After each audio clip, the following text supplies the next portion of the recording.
ბათუმის დრამატულმა თეატრმა 157 თეატრალური სეზონი კიდევ ერთი პრემიერით გახსნა. შემოქმედებითი დასი მაყურებლის წინაშე სპექტაკლით სახელწოდებით უხერხემლო წარსდგა.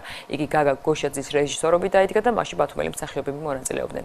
ალექსი ჭიღვინაძის პიესაზე შექმნილი წარმოდგენა ქართულ რეალობაში მენტალურ დაპირისპირებას ასახავს. ძალიან საინტერესო ვერსია ვნახე. ფაქტიურად მესამე სპექტაკლია სხვადასხვა თეატრში და მე ულოცავ რეჟისორს, ულოცავ მსახიობებს.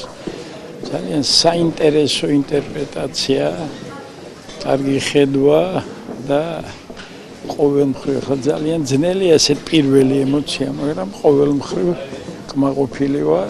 გონი შედგა პრემიერა, გონი ძალიან კარგად მიიღო მაყურებელმა და სათქმელი ჩანს სპექტაკლში რაც არის, რომ უპირობოდ უნდა გვიყვარდეს ადამიანებს ერთმანეთს.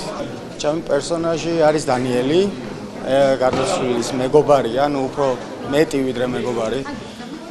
არ ვიცი, ცოტა მიჭირს ახლა საუბარი, ახლა ხანს დავასრულეთ პრემიერა და ძალიან მომწონს ის რეაქცია, რაც იყო პრემიერაზე და იმედი მაქვს, რომ ყველა კმაყოფილი დავტოვეთ.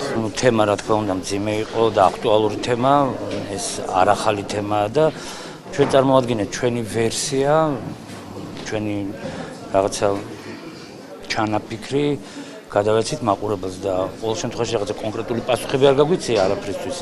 უბრალოდ მაყურებელს დაუტოვეთ არჩევანის საშუალება, რომ ნახოს და განსაზღვროს, ვინ არის მართალი, ვინ არის მტყვანი, ვინ